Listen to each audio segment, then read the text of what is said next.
Howdy, howdy, y'all. It is another Maharaj episode. Um, this is chapter 61. Matter is consciousness itself. So, this chapter is fun. In that this chapter, well, I mean, the title itself I like right away. It's kind of provocative in a way. Especially if you're of a certain opinion, especially of, matter and mind and matter being two separate things, then this chapter is very provocative in that way. But that's what Maharaj, he's Nisargadatta Maharaj, like what he's talking about. It's not even just like mind over matter, It's that mind itself, matter itself is mind, is of the mind. This world, this physical world, is just ultimately from up here, and so which isn't this isn't like just uniquely Maharaj, Nisargadatta Maharaj, that argues this sort of point. This is a very popular, I think, point of view in a lot of ways. So, that being said, this questioner, very wise, and it seems like a very old, I'm assuming older person because they said they had lived a long life, have a long life behind them. So that to me indicates a hint that they are indeed older. So that always, I think, always that makes the conversation more interesting. When they are, when the questioner is very, very intelligent and wise themselves.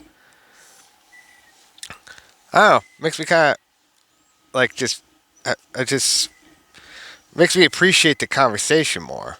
I think, as opposed to someone that's very, dare I say, not with it, not in tune with it, and like a bunch of the points and everything like passes over their head.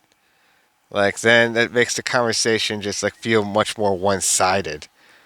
Uh, Other, I guess, then you get to see Nisargadatta Maharaj just get upset and like, just say some stuff, man. So there is always that. In this one, though, it's a very deep conversation. Honestly, I appreciate it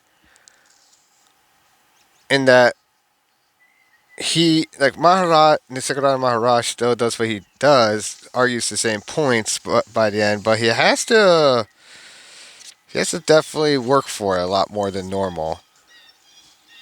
The questioner does talk about Nisargadatta Maharaj's routine, which he does not deny. So this, we can kind of assume this is what he would do daily, which is interesting. That I think I appreciate on a whole nother level. Just aside from the conversation, I do like when we get to discover at this point, especially in the book, we're getting to discover a little bit more and more about him. I see, and the questioner, I see you living a life according to a pattern. You run a meditation class in the morning, lecture, and have discussions regularly. Twice a day, there is worship, puja, and devotional singing bhajan in the evening. You seem to adhere to the routine scrupulously. Maharaj, the worship and the singing are as I found them, and I saw no reason to interfere. The general routine is according to the wishes of the people with whom I happen to live or whom come to listen. They are working people with many obligations, and the timings are for their convenience. Some repetitive routine is inevitable. Even animals and plants have their timetables. Something about that respect too. That he's like a working man's guru. I like that, like the working man's guru. That's I mean you get the that's a little bit of an insight to I think how he thinks and how he's just not out here judging, like he wasn't out here just judging people for not being self-realizing and blah blah blah. Like he wasn't judgmental at all. It seems he's just people have lives, people have schedules, and I'm here to love and do what I can when I can. So, like I say, very very profound point there. Then they go into the questioner. It's very interesting. He goes into this story about this little girl who had been like mutilated and disfigured and abused, and like he was an orphan, and then like one of the nuns that was taking care of her, taking care of the child, was like, "Hey, this child is not like." Well, they used the R word, but I mean, there's not. I mean, she actually, I think she is not that. I think she actually has something going. She might just be shy. And so it turns out, like, yeah, she was just being docile and shy, and so they ended up like helping her like get out of her shell. Like they got a psychiatrist for her, and and that went through with her like for weekly would see her and helped her get out of her shell. And it's interesting because the questioner says he was the real guru. He did not put down conditions nor talk about readiness and eligibility. Without faith, without hope, out of love only he tried and tried again. That's like the last part, of course, of the whole story, but that he was talking about with that. But yeah, I like he calls him like the real guru, and I could definitely have. If we're going to include people like that as a real guru, mind you, just the questioner who said this, not Maharaj. Siva Maharaj. He does say yes, that is the nature of a guru. He will never give up, but to succeed, he must not be met with too much resistance. Doubt and disobedience necessarily delay. Given confidence and pliability, he can bring about radical change in the disciples speedily. Deep insight in the guru and earnestness is the discipline. Both are needed.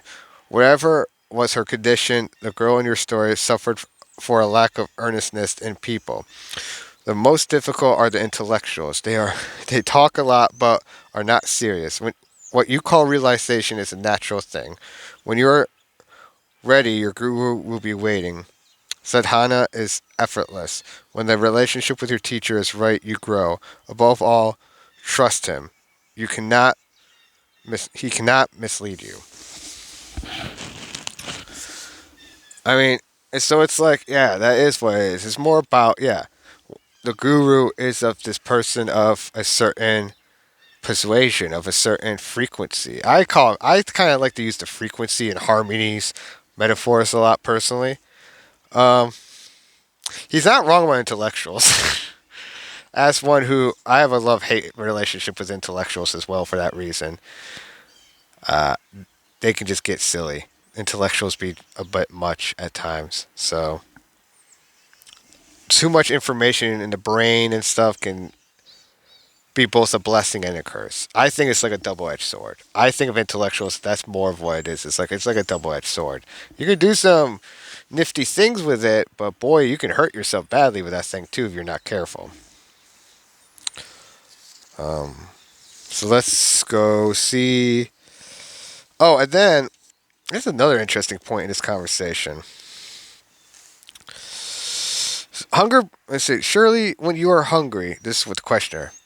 Surely, when you are hungry, you need food, and when sick, you need medicine. Maharaj, hunger brings the food, and illness brings the medicine. It is all nature's work. Questioner, if I bring something I believe you need, will you accept it? Maharaj, the love that made you offer will make me accept. So I like that distinction. It's like he will accept, but only because of the love you put into it. I think that's important. Yeah, that's what important. That's why I like that's a balance between like being so much of no, I can never accept anything from anyone ever versus like just like okay, rah, rah, rah, It's this sort of balance of like, well, okay, you put so much love and care into this. It's rude of me not to accept it. Like, maybe not rude is the right word, but what I mean. It's just you can't help it. Of course, you're going to accept it just because of the love that's put into it. So I liked that answer. I think that's a very reasonable way to look at it. But then the questioner goes further. If somebody offers to build you ashram, Maharaj, let him. By all means, let him spend a fortune, employ hundreds, feed thousands. Questioner, is it not a desire? Maharaj, not at all. I am only asking him to do it properly and not stintingly, half-heartedly. He is fulfilling his own desire, not mine. Let him do it well, and be famous among men and gods. Questioner, but do you want it? Maharaj, I do not want it. Questioner, will you accept it? Maharaj, I don't need it. Questioner, will you stay in it? Maharaj, if I am compelled. Questioner, what can compel you? Maharaj, love of those who are in search of light. So I just feel like this conversation, like these points, like that I've been talking about in the conversation, they've revealed just a little bit more about Maharaj. I think a little bit more about how his thinking is, and he is not like this cold. Like I think some people may think of, especially they read some of his stuff out of context. It can be easy to form of this like he's this cold, heartless, or just a mean guy, even that he's just mean. But I don't think he is. I think he was misunderstood. I think he's a kind dude. I think he was a loving, kind person who just did not put up with stupidity, and that's why that be stupidity from ignorant folks or intellectuals.